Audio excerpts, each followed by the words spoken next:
ETF index mutual funds నేర్చుకుని stock మార్కెట్లో రాణించాలనుకుంటున్నారా? వెంటనే ఈ నెంబర్కి కాల్ చేయండి.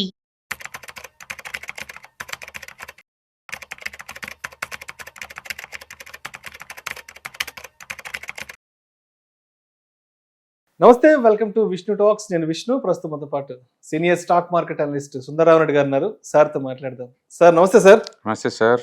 సుందరరావు రెడ్డి గారు, ఒక్కసారి బంగారం వెండి ధరల గురించి కాస్త సావధానంగా మాట్లాడుకుందాం. రైట్. దీపావళి ముందు రోజు వరకు బంగారం గురించి వెండి ధరల గురించి మాట్లాడాలి అంటే వెన్నులో వణుకు పుట్టేది, కాళ్ళు వణికేటి. బట్ ఏమైందో దీపావళి అయిపోయిన మరుసటి రోజు నుంచి బంగారం వెండి ధరల గురించి మాట్లాడే నాదుడే లేడు. ఎందుకంటే ఆల్మోస్ట్ 24 క్యారెట్స్ 10 గ్రామ్స్ దీపావళి నాటికి 1,35,000 వరకు వెళ్ళిపోయింది. ఇవాళ 1,24,000, ఆల్మోస్ట్ ఒక 10% వరకు డ్రాప్ అయింది. వెండి విషయానికి వస్తే దీపావళి రోజు నాటికి 2 లక్షల వరకు టచ్ అయిపోయింది. ఏది గోల్డ్ బార్స్ ఉన్నాయి కదా, ఒక్కొక్కరు రిటైల్ మార్కెట్ లో 2 లక్షలు పెట్టి కొన్నారు. ఇవాళ 1,50,000 వచ్చేసింది. అంటే ఒక 15% పైనే డౌన్ అయింది. అసలు దీపావళి ముందు ఏం జరిగితే అంతలా పెరిగాయి, దీపావళి తెల్లవారుజాము నుంచి ఏం జరగడం వల్ల ఇంతలా తగ్గాయి, రీజన్స్ ఏంటి అసలు? బేసికల్ గా గోల్డ్ అనేది ఇంత ముందు రోజుల్లో ఒక హెడ్జింగ్ లాగా వాడతారు, ఒక అసెట్ డైవర్సిఫికేషన్ కోసం వాడతారు. బట్ గోల్డ్ ఎప్పుడైతే మంత్లీ 10% 15% చొప్పున పెరగడం స్టార్ట్ అయిందో అంటే స్పెక్యులేటర్స్ ఎంటర్ అయ్యారు. అంటే స్పెక్యులేటర్స్ ఎంటర్ అయ్యేసరికి ఏముందంటే రోజుకి 2 to 5% పెరిగింది. ఇంకా అంటే ట్రెడిషనల్ గా లో బీటా ఉండే గోల్డ్ కత్త కూడా హై బీటా అసెట్ గా మారిపోయింది. ఊహించి గోల్డ్ సింగిల్ డే 4-5% పెరిగిన రోజులు ఉంది గత 10 days బ్యాక్. అంటే ఆ రేంజ్ లో స్పెక్యులేషన్ బీనింది అనమాట. ఎప్పుడైతే స్పెక్యులేషన్ బీనిందో వాళ్ళు ప్రాఫిట్ బుకింగ్ చేసుకున్నా సరే అదే వేలో పడతా ఉంటది. బిఫోర్ దివాళీకి ముందు ఏంటంటే వరల్డ్ వైడ్ గా అన్సర్టనిటీ కండిషన్ ఎక్కువ ఉండేది. ఎగ్జాంపుల్ గీజా వారు ఆగిద్దని ఎప్పుడు అనుకున్నావా? గాజా అది వారు కంప్లీట్ గా ఆగిపోయింది. అండ్ ఈవెన్ రష్యన్ దాంతో కూడా ఫోన్ లో మాట్లాడుతూ ఉన్నాడు మనోడు. ఓకే. అండ్ వరల్డ్ వైడ్ గా అన్సర్టనిటీ ఇంత ముందుతో పోల్చుకుంటే ఎంతకంత తగ్గింది. అంటే టారిఫ్ వారు కూడా ఇంత ముందులాగా టారిఫ్ అంటే పెద్దగా హంగాం చేయట్లేదు. అందుకని బిఫోర్ దివాళీకి ముందు వరల్డ్ వైడ్ ఉన్న అన్సర్టనిటీ వల్ల గోల్డ్ ప్రైస్ ఏంటంటే ఆల్టర్నేటివ్ గా చూసుకుంటూ వెళ్ళిపోయింది. అండ్ రెండోది గోల్డ్ చార్ట్స్ బాగా స్ట్రాంగ్ గా బ్రేక్అవుట్ అయినాయి, ఆల్ టైమ్ హై. ఏదైనా ఒక asset all time high breakout అయినప్పుడు ఆ స్పీడ్ ఆ మూవ్మెంట్ ఉంటుంది బై డిఫాల్ట్. మీరు 1974 లో ఫస్ట్ టైం పెరిగినప్పుడు ఒక డెకేడ్ లో ఆల్మోస్ట్ 15x పెరిగింది gold. Next second time 2008 American recession టైంలో మళ్ళీ బయలుదేరితే 10x పెరిగింది ఒక డెకేడ్ లో. లాస్ట్ ఇయర్ థర్డ్ డెకేడ్ మళ్ళీ బ్రేక్అవుట్ అయింది. డెఫినెట్గా gold going to move to 5x 10x 1 డెకేడ్కి వెళ్ళిపోద్ది. అందుకని గోల్డ్ ప్రైస్ ఈ 10 days లో పడుతుంది అనే రీజన్, దాని మీనింగ్ మళ్ళీ ఫుల్గా డ్రాప్ అవుతుందేం కాదు, మనం థర్డ్ బిగ్గెస్ట్ బుల్ మార్కెట్లో ఉన్నట్లెక్క గోల్డ్. అందుకని చార్ట్ల పరంగా అది సపోర్ట్ చేస్తుంది. అండ్ వరల్డ్ వైడ్గా అన్సర్టనిటీ వల్ల అలా మూవ్ అయింది. ఇప్పుడు ఆఫ్టర్ దివాళీ తర్వాత ఏమైందంటే ఈ చైనా అమెరికా వాళ్ళు ట్రేడ్ అగ్రిమెంట్కి వచ్చేస్తున్నారు. అంటే వరల్డ్ బిగ్గెస్ట్ కంట్రీస్ రెండు కూడా ఇంత ముందులాగా రేర్ ఎర్త్ మెటల్స్ వీళ్ళు పంపించమని వాళ్ళేమో మీ మీద నవంబర్ 1 నుంచి 150% టారిఫ్ వేస్తాను వాళ్ళు. ఇలా ఇద్దరు బిగ్ కంట్రీస్ మధ్య ఒక యుద్ధం లాగా తయారైంది. కాబట్టి ఆ టైంలో అట్ట ఉంది. ఇప్పుడు ఎప్పుడైతే ట్రంప్ నెగోషియేషన్ దిగాడో, ఎప్పుడైతే ఏషియన్ టూర్ లో ఉన్నాడో, అతను అన్నిటికీ ఆల్టర్నేటివ్ గా మాట్లాడకుండా పోవడం వల్ల సర్టనిటీ తగ్గుతుంది, అన్సర్టనిటీ తగ్గుతుంది వరల్డ్ వైడ్ గా. దాంతో చార్ట్స్ బాగా మూవ్ అయినాయి కాబట్టి ఎంతకంత ప్రాఫిట్ బుకింగ్ స్టార్ట్ అవుతుంది వీటిలో. అంటే అమెరికాలో ఈ ఫెడరల్ వడ్డీ రేట్లు తగ్గిస్తున్న మాట నిజమే కానీ బట్ ఆ న్యూస్ ఆల్రెడీ ఇన్బుల్ట్ అయిపోయింది. దాంతో ఇప్పుడు కొత్తగా వరల్డ్ వైడ్ గా అన్సర్టనిటీ న్యూస్ ఏం లిస్ట్ లేనప్పుడు ప్రాఫిట్ బుకింగ్ కంపల్సరీ. అందులో ఆ రేంజ్ లో మూవ్ అయిన తర్వాత ఇంకా కంపల్సరీ. అంటే ఊహించు,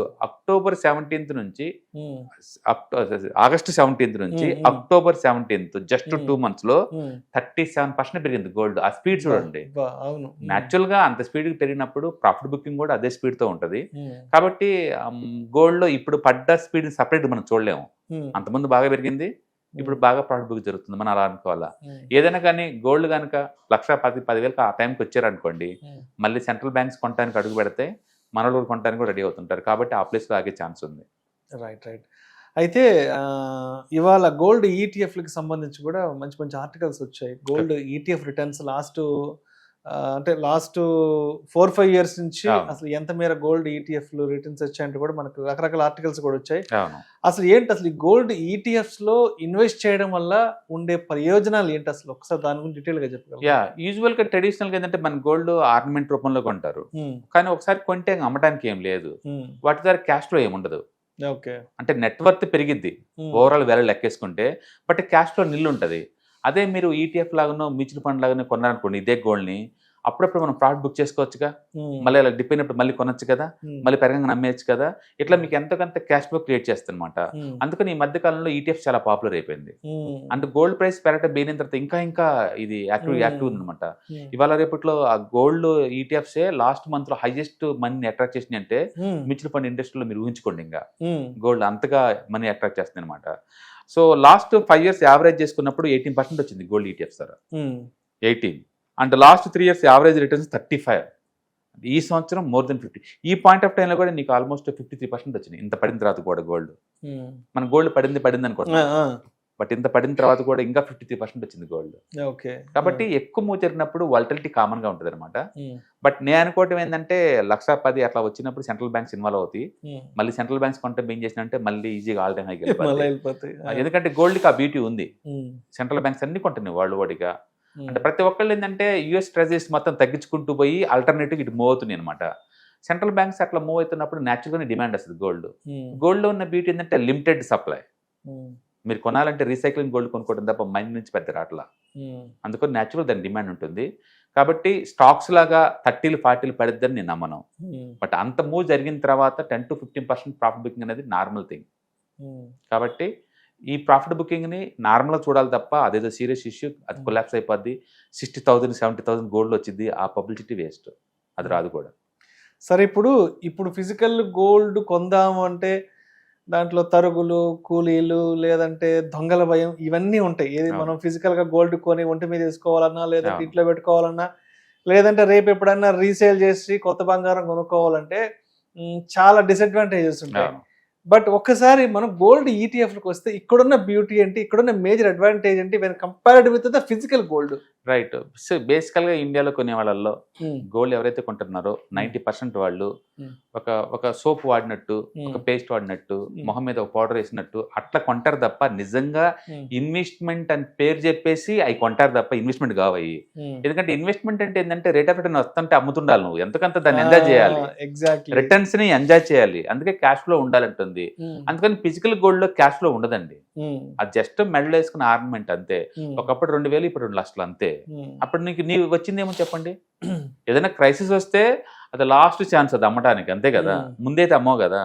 అందుకని అది క్యాష్ ఫ్లో లేని అసెట్ మామూలు ట్రెడిషనల్ ఇండియన్స్ కి. కాకపోతే బ్యాంక్ లోన్ తక్కువలో వచ్చి తీసుకుంటారు, బట్ అది కూడా లోనే కదా, దానికి కూడా 9% వడ్డీ కట్టాలి, ఫ్రీ ఏం కాదు కదా. అందుకని ఆర్నమెంట్ రూపంలో కొంటే అంత బెనిఫిట్ ఏం రాదండి. బట్ దాని బదులు ఈటీఎఫ్స్, మ్యూచువల్ ఫండ్స్ ఇలా కొన్నారనుకోండి, మీకు క్యాష్ ఫ్లో స్టార్ట్ అవుద్ది. అప్పుడప్పుడు ప్రాఫిట్ బుక్ చేసేసి తేయడం ద్వారా ఏంటంటే మనం దాన్ని ఎంజాయ్ చేయొచ్చు అనమాట, ప్రాఫిట్ బుకింగ్ని. బట్ రియల్గా ఫిజికల్ గోల్డ్లో నువ్వు దాన్ని ఎంజాయ్ చేయలేవు, అనుకుంటావు అంతే వాల్యుయేషన్ పెరిగిందని. మన ఇల్లు కొన్నా ₹1,00,000 తట్టి, అది కోటి అయినా సరే నీకు వచ్చే లాభం ఏం చెప్పండి, కోటి అయిందని మురిసిపోవటం తప్ప క్యాష్ ఫ్లో లేదు కదా.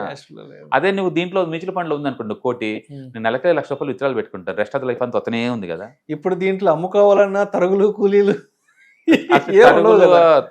ఫిజికల్ థెఫ్ట్ భయం, జిఎస్టీలు భయం, టాక్సేషన్ ఉంటాయి. పైగా ఎవరు పెడితే వాళ్ళు కొనరు ఈ గోల్డ్, నువ్వు అమ్ముదామన్నా ఏ షాప్ లో అయితే కొన్నావో ఆ బిల్లు ఉంటే వాళ్ళే కొంటారు, బయట కొనరు. ఇలాంటి హెడేక్ అంతా ఉంటది. అన్నిటికి మించి ఆ మేకింగ్ చార్జెస్ నువ్వు మార్చాలి అంటే లేదు, 15-20% పోతాయి, అది మరి దారుణం. జిఎస్టీలు, ట్యాక్స్. అందుకని నగలు మార్చే అలవాటు వర్స్ట్ హ్యాబిట్, అది ఫ్రీక్వెన్సీ మార్చేవాళ్ళు, పోయేది ఎక్కువ ఉండదు, వచ్చేదే ఉండదు. అందుకని మెజారిటీ ఇండియన్స్ లేదు గోల్డ్ అనేది ఒక కాస్మెటిక్స్ లాగా తప్ప అది ఎసెట్ అని పెద్ద పేరు పెట్టి అంత ఉండదు ఆడ. ఎసెట్ అంటే లేదు, క్యాష్ ఫ్లో ఉండాలి కంపల్సరీగా. అందుకని మీరు ఎవరైనా గోల్డ్ మీద మోజు ఉండి ఇన్వెస్ట్మెంట్ యాంగిల్లో థింక్ చేస్తే కనుక పొరపాటున కూడా ఫిజికల్ గోల్డ్ వెళ్ళిపోమాకండి. మీరు ఈటీఎఫ్స్ కొనుక్కోండి, మ్యూచువల్ ఫండ్ కొనుక్కోండి, కొంచెం అప్పుడప్పుడు ప్రాఫిట్ బుక్ చేసుకుంటా కూర్చోండి, అవసరం లేకపోయినా దాన్ని ఎంజాయ్ చేయొచ్చు. పెట్టినందుకు నాకు ఇన్సిడెంట్ ఎంత వచ్చిందని ఎంజాయ్ చేయొచ్చు. అదే ఏదైనా ఇంట్లో మ్యారేజ్ ఉంది, పాపకి ఇద్దాం అనుకున్నా, అలాంటప్పుడు పెట్టచ్చు. కానీ దానికోసం చెప్పేసి జీవితంలో ఒక యజ్ఞం లాగా ఇప్పటి నుంచి కూడా పెట్టడం అనేది it not worth at all. But again ఇండియాలో ఏంటంటే గోల్డ్ ఒకటి, హౌస్ ఒకటి సెంటిమెంటల్ అయ్యి వాటికి ఎకనామికల్ వాల్యూ ఎవరు చూడరు, సెంటిమెంటల్ వాల్యూ ఒక్కటే చూస్తారు. రిచ్ వాళ్ళకైతే ఆ సెంటిమెంట్లు ఉంటాయి, కానీ అన్నం కోసం ఫైట్ చేసే వాళ్ళకి, ఆకలి కోసం ఫైట్ చేసే వాళ్ళకి, జాబుల కోసం ఫైట్ చేసే వాళ్ళకి ఈగో ఇష్యూస్ ఏముంటాయండి? నాకు ROI కావాలి అంతే, రిటర్న్ ఆన్ ఇన్వెస్ట్మెంట్ కావాలి నాకు అంతే. అలాంటి వాళ్ళకి ఈ బాగుంటాయి. విత్ ఇన్ గోల్డ్లోనే నీకు రిటర్న్స్ బాగా వస్తాయి కాబట్టి ETFs బాగుంటాయి అండ్ మ్యూచువల్ ఫండ్స్ బాగుంటాయి. ఇది రియల్గా ఇన్వెస్ట్మెంట్ అంటే ఇవేనండి. ఖచ్చితంగా ఫిజికల్ గోల్డ్ అయితే కాదు, ఎందుకంటే నువ్వు దాన్ని అమ్మలేవు కాబట్టి. Right sir, thank you sir, thank you so much. Hi, నేను మీ సుందర రామిరెడ్డి. ఈ వాలటిలిటీ మార్కెట్లో మనీ ఎలా మేక్ చేయాలని ఆలోచిస్తున్నారా? అంటే స్టాక్ మార్కెట్ బాగా బ్లీడ్ అవుతున్న ఈ టైంలో పోర్ట్ఫోలియోస్ అన్ని కూడా బ్లీడ్ అవుతున్నాయా? అండ్ ఈ వాలటిలిటీని ఎలా హ్యాండిల్ చేయాలి, లాంగ్ టర్మ్లో మంచి పోర్ట్ఫోలియో ఎలా బిల్డప్ చేయాలో ఆలోచిస్తున్నారా? అలాంటి వాళ్ళ కోసమే ఈ వెబినార్. రాబోయే ETFs, index funds and mutual funds వెబినార్లో పార్టిసిపేట్ చేయండి. మీ నాలెడ్జ్ పెంచుకొని రిస్క్ని మినిమైజ్ చేసుకోండి. స్టాక్ మార్కెట్లో ఉన్న ఇలాంటి వాలటిలిటీని ఎలా హ్యాండిల్ చేయాలో తెలుసుకోండి. Thank you.